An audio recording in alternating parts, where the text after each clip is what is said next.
Hello, and welcome to the Art of Living Well podcast. I'm Stephanie May Potter, and I'm here with my co-host, Marnie Dotches-Marmette. We created the Art of Living Well podcast to empower you to live your happiest, healthiest, and most authentic life. Each week, we will bring you inspiring and motivating conversations covering health and wellness topics, including fitness, mindset, food, travel, product reviews, and strategies from a variety of experts, including our own bank of knowledge.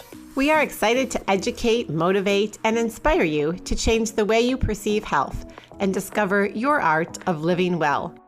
Get ready to feel inspired. Welcome to the Art of Living Well podcast. In today's bonus episode, we are going to discuss meditation with our special guest.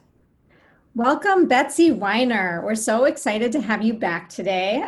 We had Betsy as a guest, actually as our first guest in episode number 3, which was aired last November. And we wanted to have Betsy back again to talk about meditation. What's going on today in the world? People are stressed, people are stuck at home and feeling out of control in a lot of ways. And Betsy is a meditation guru. And we thought that having her come on the show and talk about meditation would be just a wonderful gift for everybody. So Betsy, we're wondering if you can talk a little bit about your experience in meditation and what are the benefits of meditation? Yeah, thanks again so much for having me back. My first experiences with meditation were very challenging. You know, I had this idea that meditation was supposed to be like you sit and you empty your mind and it's just calm and blissful and pure joy. And mine wasn't. I closed my eyes and there was like a lot going on in there, and it wasn't necessarily calm or peaceful, but I stuck with it because I think a big part of it was because at the time I had a teacher who said it's not about the getting calm or peaceful during the meditation. It's about what happens after you leave the meditation cushion. Are you more calm and peaceful everywhere else in your life? And I thought, okay, well, I'm going to stick with this and see what happens. So I stuck with it, and it took a number of years before I was able to really be in a committed relationship with my meditation practice. I had to be non-monogamous for a while. I love that. That's a great term.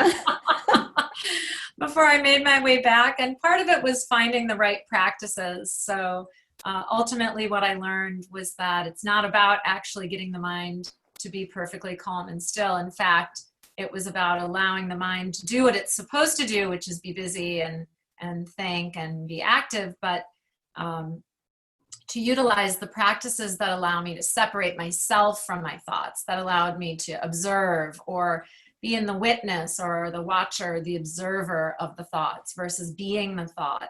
And I noticed that over time, that ability to sort of concentrate on the observer, the watcher, gave me a lot more freedom everywhere else in my life, so that I wasn't so overtaken by the thoughts. It doesn't mean that I don't still have very distracted meditations. I often do, but it's like brushing my teeth at this point. I can't imagine a day without it. I certainly can't. That's something I aspire to be able to say. And I know Betsy, you started this series called Ask the Yogi, which is on her Instagram page at Betsy_Amrita, and we'll link that up in the show notes. But I started watching these little mini, episodes, I guess, that you've been posting about all different, Ask a Yogi related kinds of things. And one of the episodes that you had was how to set up a meditation space. And I just love that. And it totally inspired me to set up my own little meditation space that I use because I love the little corner I set up. And I'm wondering if you can talk a little bit about that. Oh yeah, I would love to. I'm so glad that resonated for you and inspired you. That's fantastic. That's great news. Yeah, we the idea is to set up a space that feels sacred in some way to you. If you're going to separate that time to be in relationship with yourself, to just take a moment, even if it's just like one breath, just to sit down in a space to be with yourself. If you create a really beautiful and aesthetically appealing or inspiring space, it may have its own energy to sort of call you to it. And so, without getting into too much detail about the direction it's supposed to face and all of that stuff, really the idea is maybe putting a candle. The flame often will represent spirit. So maybe just the action of lighting a candle in that space, or incense, burning incense. But maybe there's an image of a flower, a mountain, or the ocean. Maybe there's if you're into Buddha, right? You could put a Buddha in the space. I don't know who isn't into Buddha. I don't know. But maybe there's some iconography that appeals to you or makes you feel calm or centered. Maybe there's a poem you can put in a frame or something like that as a reminder. And sometimes it's just that physical representation, right? Our external world is really a reflection of our internal world. So when we create a space like that, it's almost like we want to reflect out into that space what it is that we're cultivating internally.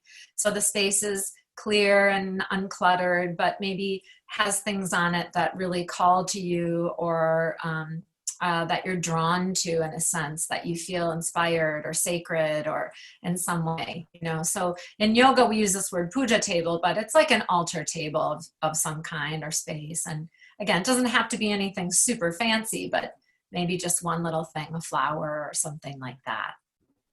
I love that. Marnie's the one that, mentioned that she was listening to your Ask the Yogi, and she showed pictures of what she's done in her space. And I think it's so important, especially with something like meditation, it can be hard for people and challenging, right?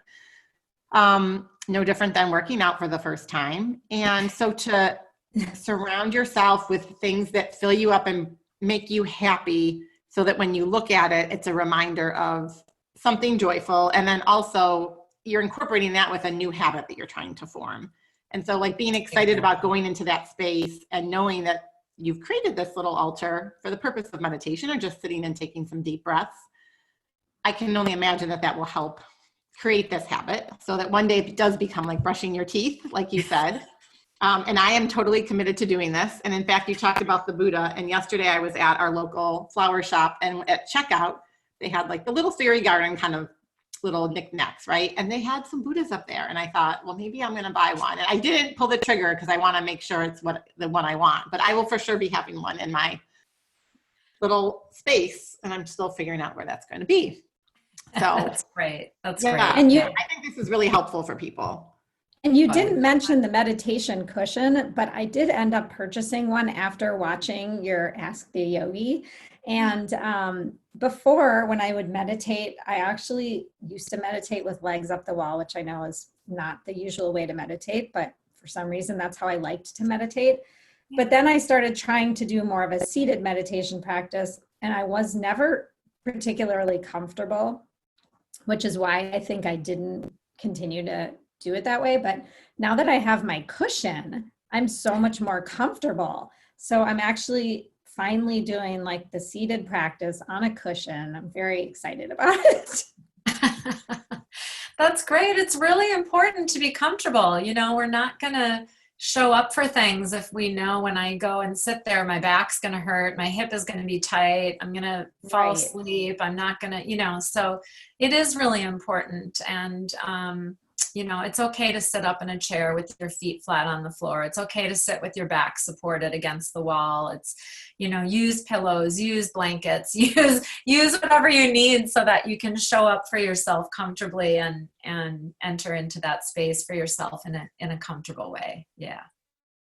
So Betsy, you had started talking about how you got into meditation and started talking a little bit about the benefits, but particularly in the current environment, can you share with us some of the benefits that exist all the time, but how it's really critical in this current state, how everyone's feeling more anxious and unsettled? Absolutely. Yeah. Again, it really becomes a place of refuge, when your day feels cluttered, or when your day, or for that matter, when it feels like Groundhog Day, when you feel like, oh, here we go again, same thing, different day, or whatever. It becomes a space of refuge because every practice is totally different. You've got, your mind is doing all kinds of mental gymnastics all the time. So Right. every day is going to be a little different. And you do start to see patterns, but it becomes this really a holy space of refuge, of peace, and of calm. It's the one place maybe or time during your day where you get to connect with the part of you that feels unfettered, I don't know, unbound, more free. It gives you a different perspective. So for sure, the ability to be okay and the not knowing is really important. And what does that feel like? Well, it feels like a deeper connection with yourself, so that there is a part of you that's at rest all the time. There is a part of you that's at peace all the time. Because if you can even imagine it, it means that it's real. It's there in some way. So that ability to sit with it each day, even if it's just for a second, even if it's fleeting, and you feel it, that is a benefit that is beyond measure, because it will carry out with you for the rest of the day. So for sure during this time, the other piece is just that ability to stay anchored to the part of yourself that's really true, almost like true north, your inner compass, that really true knowing of not being afraid, and more clarity, so that you may not know the entire rest of the journey ahead for yourself, but you do know what the one right next step will be, right? Because you feel it, you know it.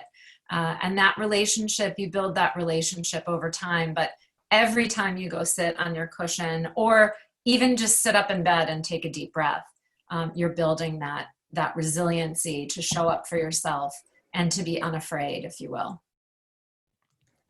That's so true, and a great thing, I think, for people to aspire to. I think there are a lot of people that are super intimidated by the word meditation, and they just say, oh, I can't do that. Like, my brain doesn't work that way. I can't do that. I'm not cut out for meditation. I mean, I hear this all the time, especially when I'm talking with teenagers. They're like, I can't meditate. But how should somebody that has that in their mind, that they're not cut out for meditation, or they're just not able to do that, how would you recommend that they start out? Yeah, I mean, again, it really has to be accessible. And maybe a better way to say it is, we're not necessarily meditating, we're concentrating. We're concentrating on something. We're concentrating on peace. We're concentrating on not being attached to our thoughts. We're concentrating on freedom, or something like that, right? So maybe it's a shift even just in the language about, I'm just going to sit and concentrate for a second. And I mean, you guys both know me. I'm kind of a spaz, and I'm hyper. And so I definitely would have been the poster child for like, I can't meditate. I can barely sit still. But it does happen over time, like anything else. It is a muscle that you build and strengthen. But oftentimes what I tell my clients or students is start with one breath. Just take one breath. And Stephanie, you even mentioned it, like maybe it's a space where you don't tell yourself, oh, I'm going to sit down and meditate for half an hour. No, maybe I'm just going to sit down and take one full inhale where I'm totally present. I feel it everywhere in my body. One full exhale where I'm totally present and I feel it everywhere in my body. I'm concentrating just on something simple like the breath. Anybody can do it at any time, right? And so maybe that's just the access point. Call it a concentration. When we concentrate, our mind tends to settle and calm. So something as simple as just focusing on the breath can help your mind be settled, even if it's just for a breath. And then you build that over time, that connection where you go, well, that one breath felt good. Maybe I should take 2 or 3 or 4 or 5 or 10 or whatever. I love how you reframed it, because like Marnie said, it is very intimidating for people, but we all need to concentrate. We use that word. I even use it with my kids. Just hold on a minute. I need to concentrate, so I could really incorporate that very easily into my life. And like you said, like you take one breath and then, or you meditate for 1 minute and you feel good. And actually it goes by really fast. I remember the first time I was just doing 5 minutes. And the first time I flew by the 5 minutes and like wanted to keep going, I was like, wow, it was success, but it feels good. And it's just like starting anything new. You run a mile for the first time and all of a sudden you're running 2 miles, and soon thereafter, maybe you're running 3, and you get that like high, if you will. So speaking of a quick meditation, I'm wondering if you could lead us in a short meditation so everybody could experience, that feeling of peace and calm and, focused concentration for a short amount of time. Would you be willing to do that? Oh, I would love to. Yeah. So let's go ahead and sit up nice and straight wherever you're sitting. So if you're sitting in a chair, make sure your feet are flat on the floor and your back is supported. And then you'll take a really big inhale through the nose, fill up the whole body with breath, and then exhale out the mouth. And do that again. Take an inhale in through the nose, full body, lungs filling, belly filling, and then exhale out the mouth, letting any tension in the body release with the exhale. And then just do that one more time. So full body inhale, all the way from the soles of the feet to the crown of the head. And then exhale any tension or stress or holding out through the mouth.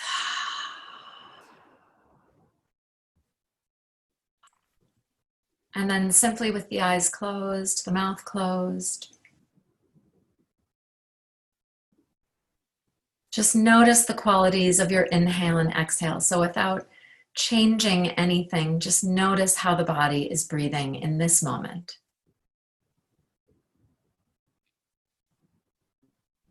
You might even notice a slight cooling at the nostrils as you inhale and a bit of warming in the nostrils as you exhale.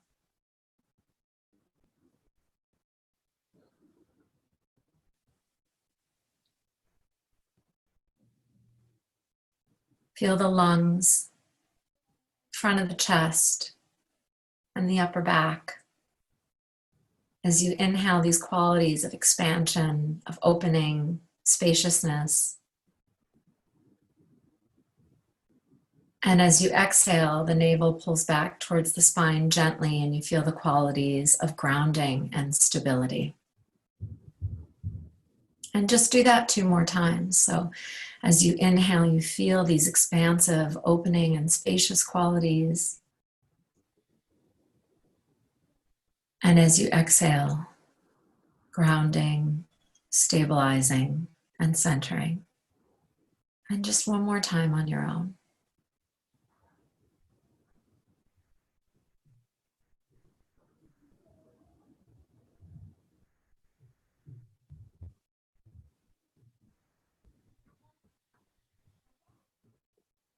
And now bring your awareness to the center of the chest, the energetic heart center. And in this space, feel the essence of a smile. The feeling or energy behind a smile.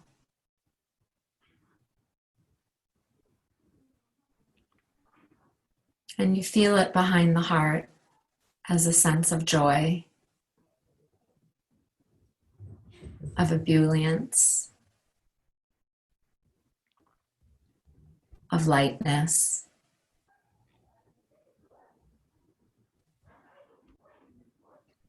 And maybe even seeing or experiencing a clear blue sky in the heart.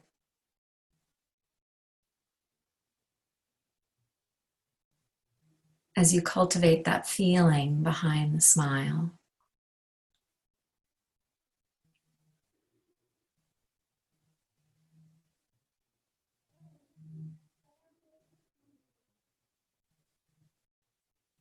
And experiencing your true nature as bliss.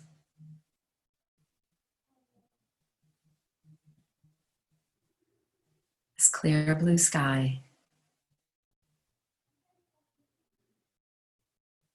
and a sense of peace.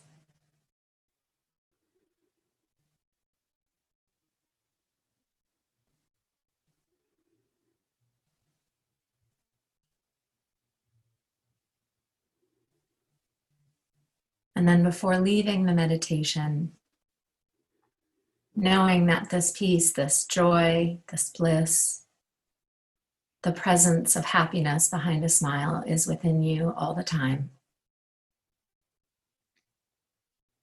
As close as your awareness in the space. And as you're ready, bring your chin down towards your chest and rub your hands together, creating some heat between your hands. And then cupping the hands to rest over the eyes, allowing the heat from the hands to re-energize the senses as you blink the eyes open. And we'll come back.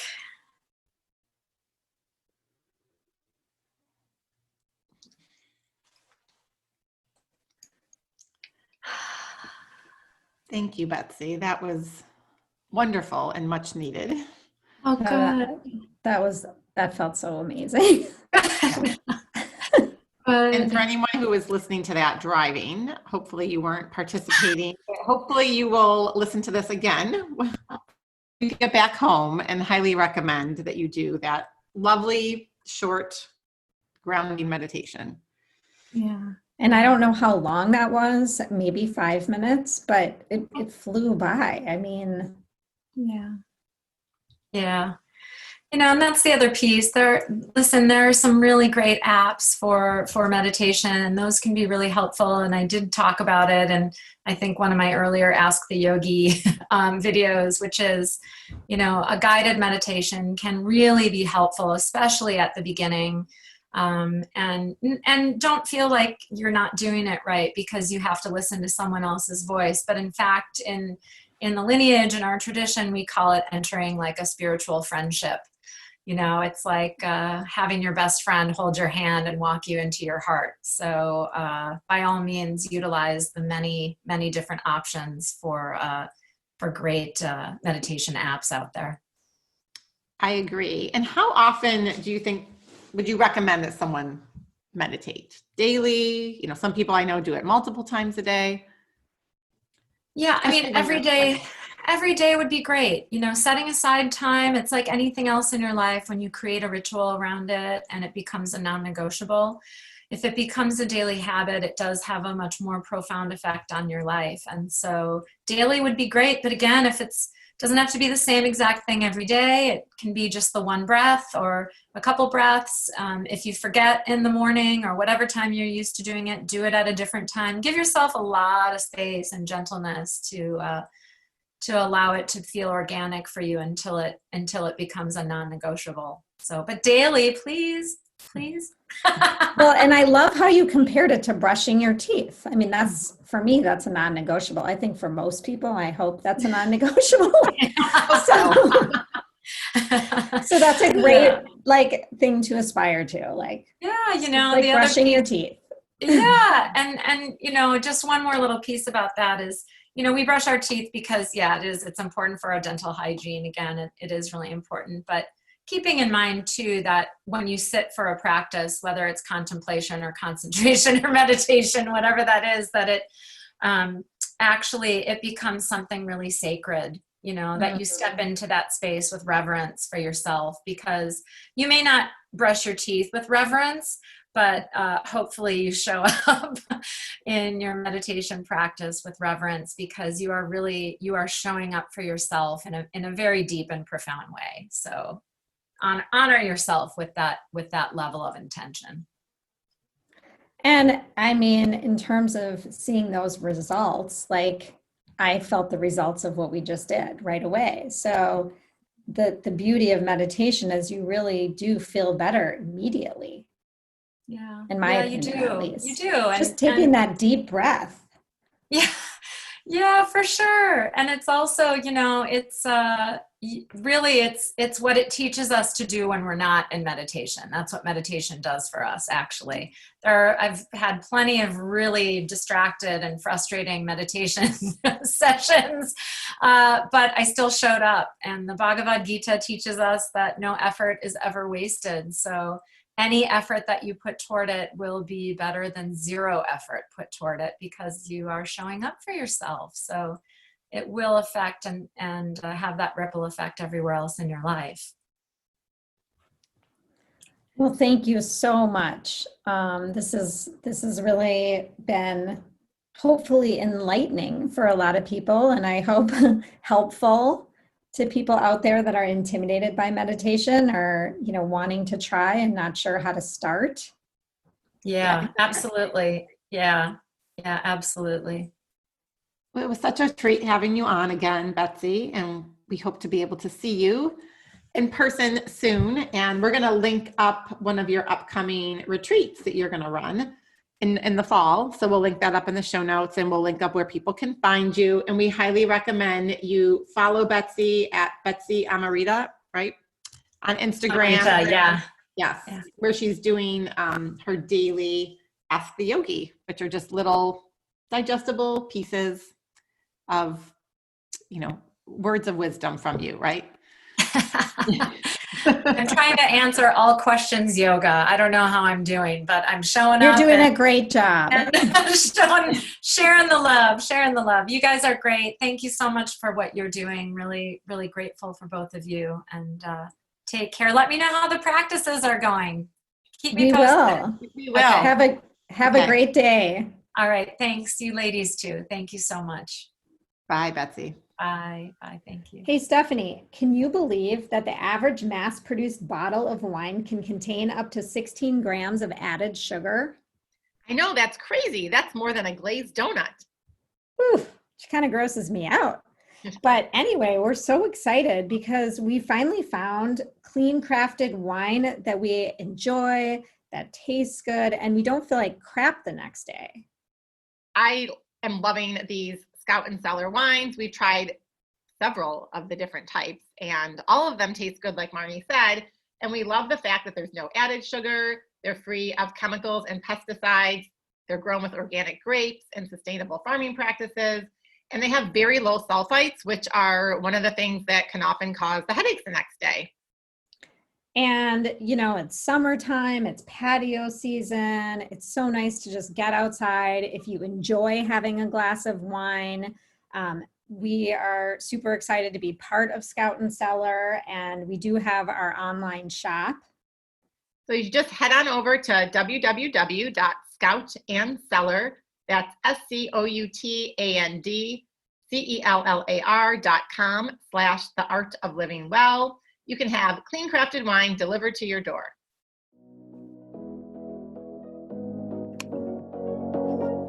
Thank you so much for listening to the Art of Living Well podcast. We are so grateful that you joined us today. If you enjoyed this episode, please share it with a friend or anyone else you think may benefit from this information. We'd love for you to subscribe to our podcast, leave us a review, and tag the Art of Living Well podcast on social media. If you want more inspiration in between episodes, you can find us on social media at theartofliving_well on Instagram and Facebook, where we will share snippets from our daily lives and our journey to living well.